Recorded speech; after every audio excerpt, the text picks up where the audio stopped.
How do I inspire myself? I mean, I just draw a lot, and I have 3 kids, so my kids inspire me, and I just make things.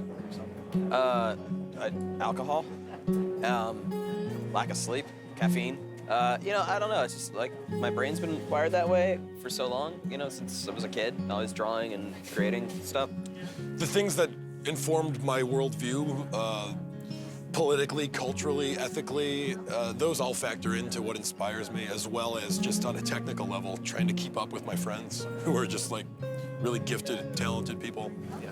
Well, I read and I listen to music as much as I can, because obviously doing the gig posters, gotta listen to music. Listen to music or watching films or pop culture, kind of things that are directly in front of me, really. I just feed on it all. I'm interested in making things, so I mean, being in this room is inspiring. I mean, look around. If you can't be inspired by all of these creative things that you see, then I would question that. But a lot of times, like if I could get a commission from a different performer, like I'll look at their previous posters, their previous work they've had put out, and try and do something that's different from anything else they've had before, because I want them to have a unique voice for that particular show and not just have the same thing over and over again. what is good design? For me, good design is just something that makes you think. It doesn't have to give you all the answers. It's something that attracts you, and then you want to spend some time with it. I guess a good design would be an intersection of conceptual and visual, where it stirs the proper response with the intended audience. I'm slightly OCD, so like things have to look balanced, or else it bothers me. It's like I have to, everything in its place and a place for everything on the page, and as long as I feel calm while looking at a piece, like that works.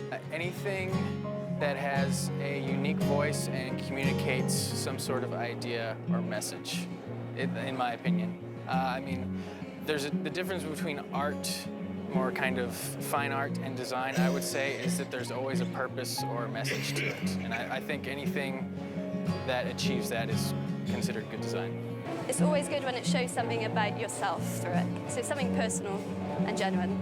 Personal and genuine. Like I can't tell you like this is what good design is, because it changes drastically from decade to decade. You look at stuff in the 50s, it doesn't look like stuff in the 70s. Stuff in the 70s doesn't look like stuff in the 90s. I will say bad design is whatever happened in the 90s. I think it's so personal. That's the thing. Like for me, good design is, is just being able to look at something and just fall in love with it straight away. Attract people's attention, make people happy, and like create something visually pleasing that makes people go like, oh, that's so nice. I like the subtleties of things. Like I like to be able to look at something over and over again and to see different things in it all the time. But I think it's so different for different people, and that's what doing a show like this shows you, because there's so many people who aren't into my kind of thing, or who aren't into the next thing, who might fall in love with the next thing, and I just think it's so broad, the spectrum of it, and that's what I love about it. So good design for me is just it's just whatever speaks to you personally, and for me it just happens to be this kind of work. So.